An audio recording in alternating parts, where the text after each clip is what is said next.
Mondial 90 à vos téléviseurs, le spectacle a débuté tout à l'heure à Milan. Le dernier acte, la finale, se jouera le 8 juillet prochain.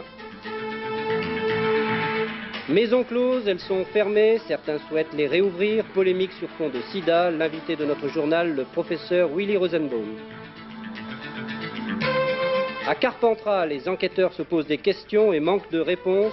Seule certitude pour eux, la profanation du cimetière ne serait pas l'œuvre d'un commando organisé. On vote en Tchécoslovaquie, c'est le premier scrutin libre dans ce pays depuis les années noires de l'après-guerre. Grand favori, Forum civique, le parti de Václav Havel. Bonsoir, c'est parti. Les 3 prochaines semaines seront couleur football. Le coup d'envoi du Mondial 90 a été donné il y a plus d'1 heure. Et si vous n'aimez pas le football, autant vous cacher sur une île déserte. 24 équipes, plus de 50 matchs, 15 milliards de téléspectateurs. La 14e Coupe du Monde à l'italienne promet d'être belle si les hooligans ne viennent pas gâcher la fête. Cérémonie d'ouverture très sport et spectacle, sans oublier le charme des belles italiennes. Caroline Sins.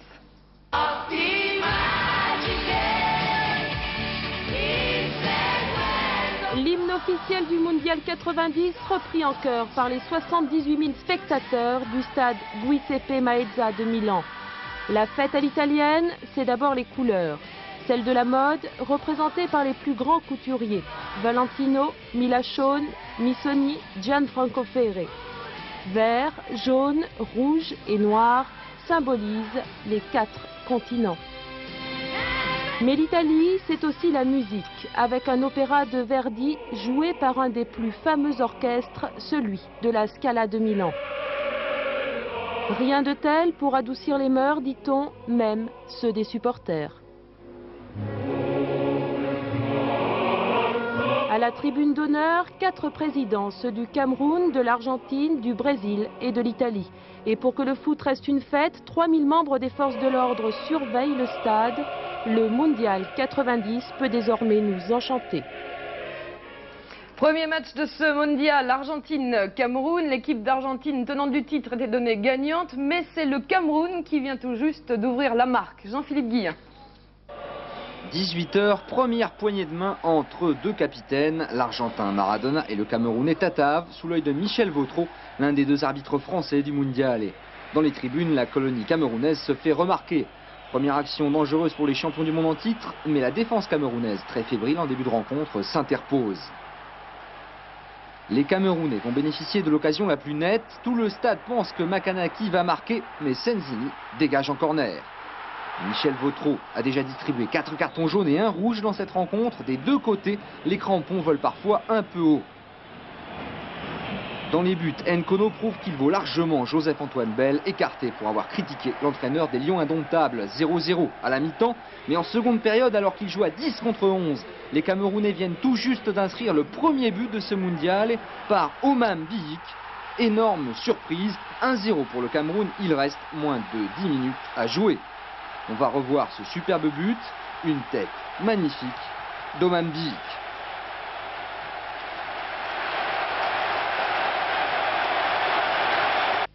Le score final de ce match donc au cours de ce journal.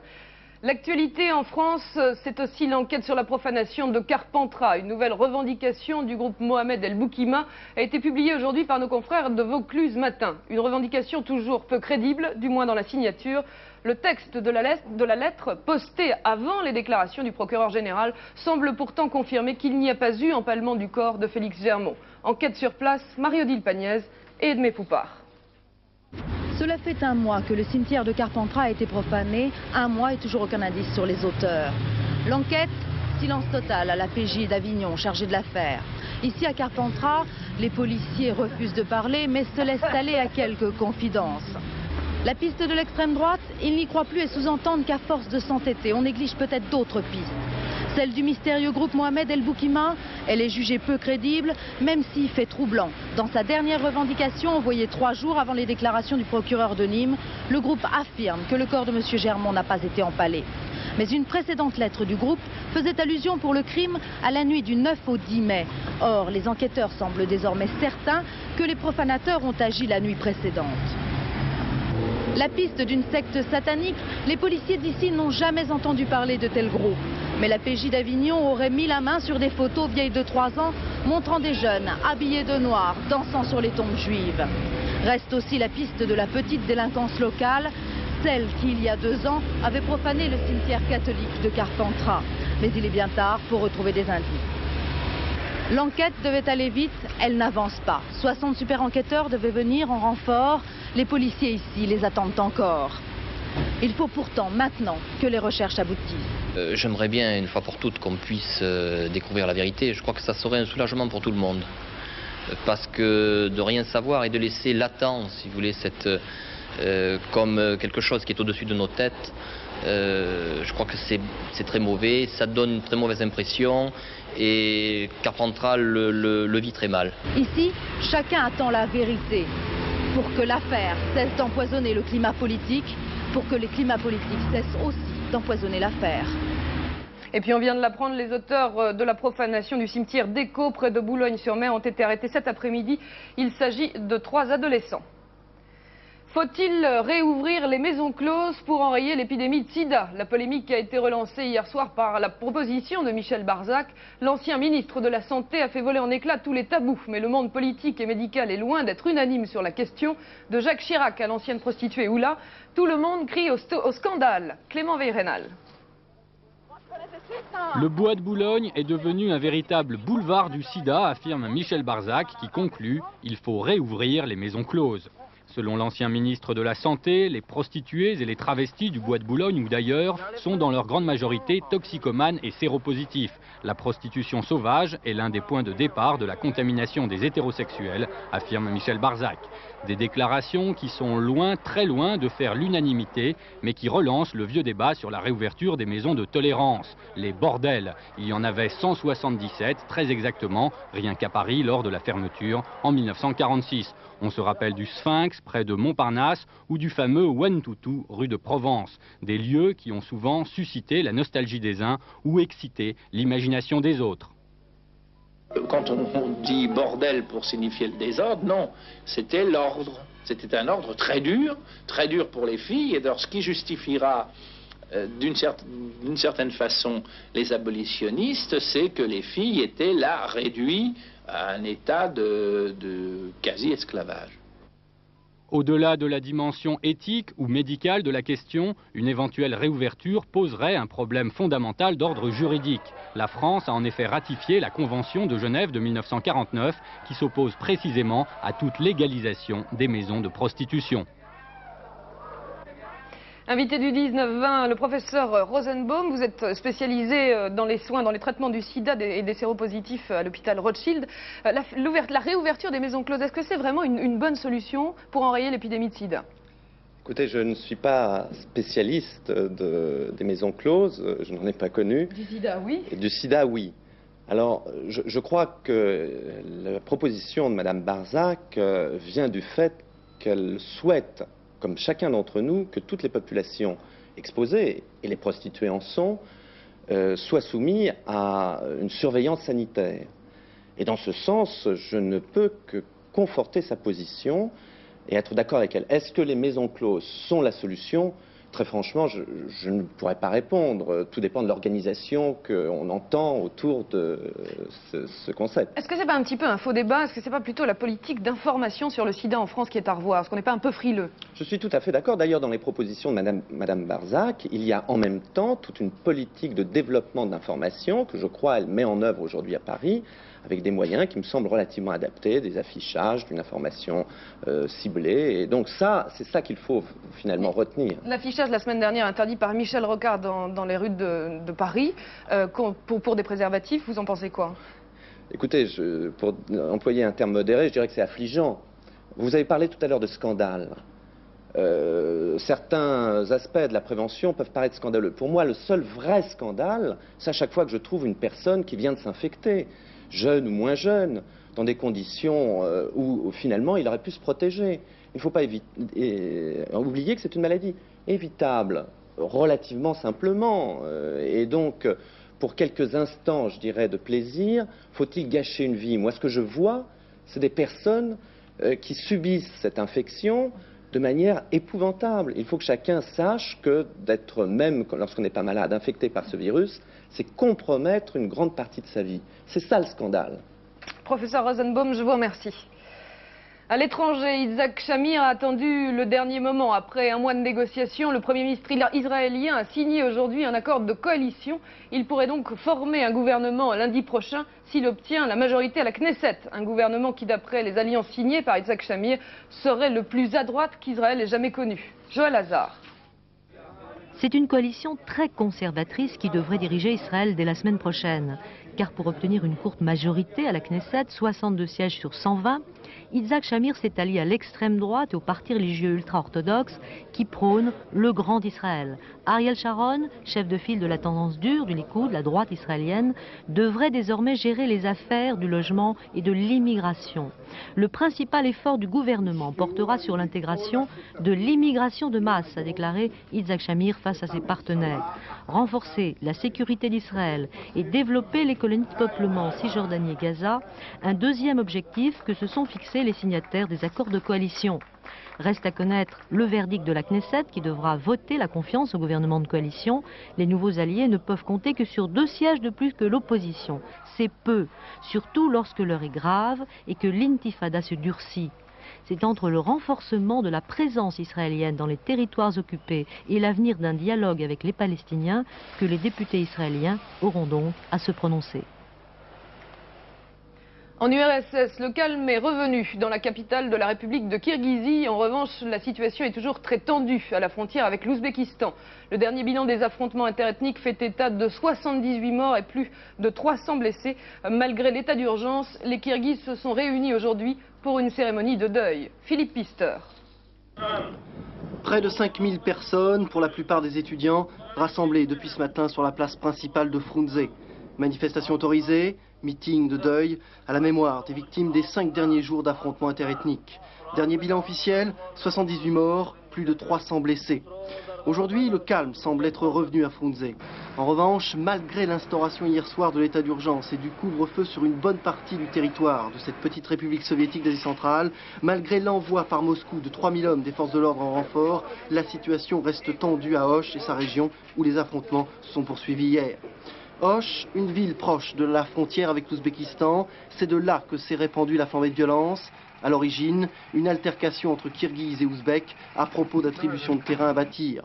Altercation qui en 4 jours va dégénérer au point de faire craindre à une guerre entre Kirghizistan et Ouzbékistan.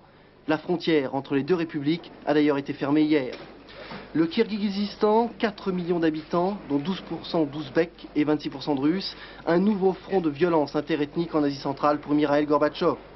Au-delà de l'aspect religieux, puisque Kirghizes et Ouzbeks sont de même confession, musulmans sunnites, la raison de ces violences interethniques est à rechercher dans la crise économique qui frappe tout particulièrement cette région.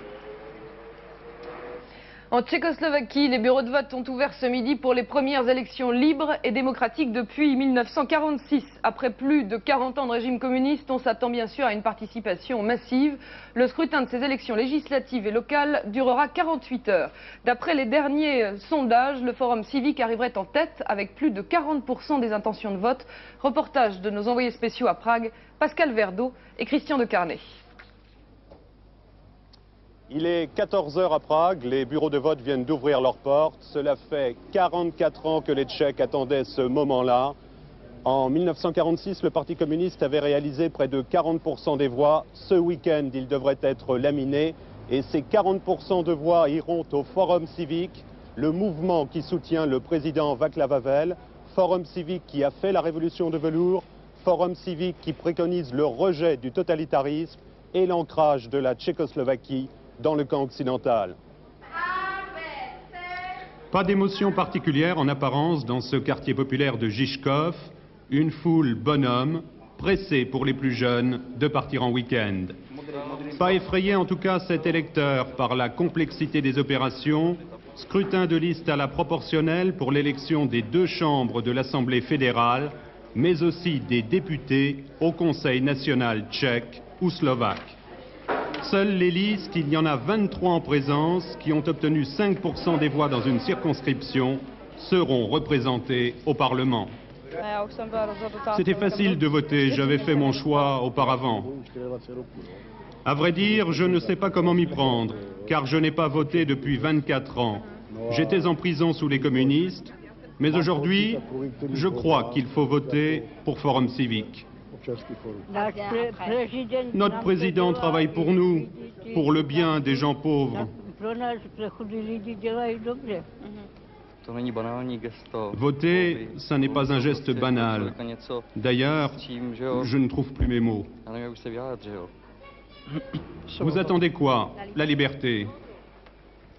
Liberté retrouvée au centre de Prague, l'effigie de Lénine vendue par ce camelot, certes à présent de tirelire. Au pays de Kundera, la dérision est aussi une arme. Retour en France, sociale et inégalité. Michel Rocard a fait monter la pression cet après-midi, notamment sur le CNPF, mais le Premier ministre s'est plutôt montré hostile à une hausse importante du SMIC. 2 dates à retenir dans le calendrier, le 26 juin prochain. Les partenaires sociaux ont 18 jours pour lancer des négociations sur les bas salaires. Le 31 décembre 1992, c'est l'autre date butoir avant laquelle les négociations devront avoir débouché sur un résultat. Explication, Claude Guénaud. Le cadre de la réunion rue de Grenelle au ministère du Travail, mais on était loin d'une réédition des accords de 1968 signés au même endroit. Après le discours d'Auxerre du président de la République, le Premier ministre a tenu à donner une certaine solennité à cette table ronde en la présidant en personne. Les partenaires sociaux ne lui ont pas rendu la politesse, les syndicats et le CNPF ont envoyé leur numéro 2. Michel Rocard est tout de suite entré dans le vif du sujet, le SMIC, mais pour se déclarer hostile à un coup de pouce significatif. Une hausse de 10% du SMIC, c'est 400 000 chômeurs de plus, a déclaré le Premier ministre. C'est le tassement des salaires, le déficit commercial. La CGT a vivement réagi. Ce soir, des millions de salariés et leurs familles vont être déçus. Pour augmenter les bas salaires, Michel Rocard propose une autre méthode. Le gouvernement attend des entreprises qu'elles ouvrent des perspectives de carrière à leurs salariés bloqués au SMIC. Pour cela, il est urgent de négocier. La démarche du Premier ministre est une démarche qui nous convient, elle est celle que nous revendiquons depuis plusieurs années. Il reste maintenant à vérifier si elle sera concrétisée. Pour qu'elle soit concrétisée, la balle est dans le camp du CNPF. Le Premier ministre a fixé un calendrier, voire un ultimatum. Les négociations doivent être lancées d'ici le 26 juin pour s'achever le 31 décembre 1992. Si dans 18 jours, aucun progrès n'a été enregistré, le gouvernement agira. Le Premier ministre nous a proposé une démarche que je considère qui est originale. Elle nécessite réflexion. Nous allons l'étudier. Je dirais que s'il y a épée de Damoclès, elle n'est pas que pour nous. Elle est plus pour l'économie française que pour les entreprises. Si tout se passe comme l'a demandé Michel Rocard, le coup de pouce du SMIC sera limité à 0,5% au 1er juillet, ce qui le portera à 4 335 francs net par mois. Une mutuelle vient d'être créée spécialement pour les personnes bénéficiant du revenu minimum d'insertion à Rouen. Voici tout de suite les autres faits marquants de l'actualité grâce aux images de nos stations régionales. Commentaire, Hervé Dino. Une première en France, à Rouen, où le Conseil général de Seine-Maritime vient de créer une mutuelle pour les bénéficiaires du RMI, le revenu minimum d'insertion. Entièrement gratuite pour tous les allocataires, elle remboursera les frais médicaux d'analyse et de prothèse à 100%. L'affiliation sera automatique, mais les bénéficiaires auront la possibilité de la refuser. 1575 tués sur les routes de France durant les mois de mars et d'avril, soit 1% de plus que pendant la même période en 1989. Ces accidents, dont la gravité ne cesse d'augmenter, sont dus essentiellement à des vitesses excessives. En visite à la Charité-sur-Loire, François Mitterrand est monté au créneau pour dénoncer les chauffards. Il faut poursuivre sans faiblesse vis-à-vis de ceux qui font de leur véhicule un instrument de violence et de ceux qui continuent de se croire les seuls à pouvoir bien conduire après des excès d'alcool. Toujours dans le cadre de la sécurité routière, FR3 Aquitaine se mobilise. Chaque vendredi à la mi-journée, cette station régionale effectuera un rappel des accidents survenus l'année précédente à la même époque. Et le mardi, dans son journal du soir, elle présentera un bilan des accidents du week-end. Agassi Gomez, c'est la finale homme de Roland-Garros. Elle aura lieu dimanche sur le Central. Les deux hommes se sont qualifiés aujourd'hui en éliminant respectivement Svensson et Muster. 2 matchs facilement gagnés et sans grande bataille. Résumé de la journée tennis, Rémi Gulicelli et Alain Dorgans.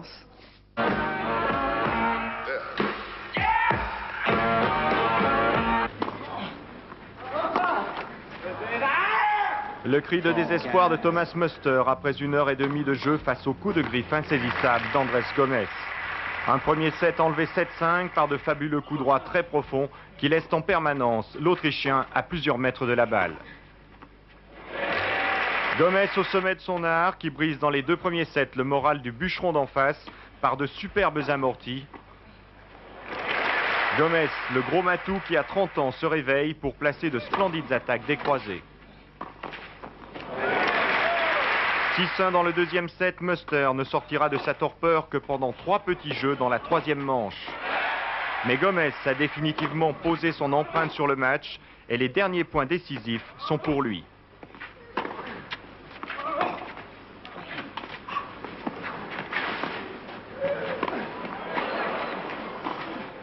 3-7 gagnants pour Gomes, monsieur l'ambassadeur d'Équateur à Paris et madame exulte, 17 ans après le grand Andrés Gimeno, un nouveau trentenaire accède à la finale de Roland-Garros. Pour l'accueillir, André Agassi, le flambeur de Las Vegas, a joué gros. Pour toucher le jackpot au détriment de Svensson, il devait casser sa tirelire et par là même dépenser sans compter son talent. L'Américain allait vite dévoiler sa panoplie. 5 heures du premier set, 6-1, 6-4. Agassi trouve des angles prononcés. Sa rapidité de placement et sa vitesse de bras feront le reste.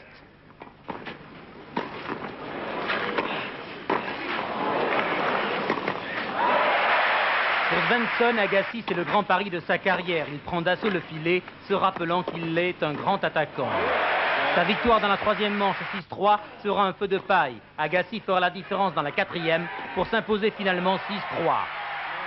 Dimanche, conflit de génération entre un trentenaire qui fait de la résistance et un éphèbe du tennis à l'ambition aiguisée.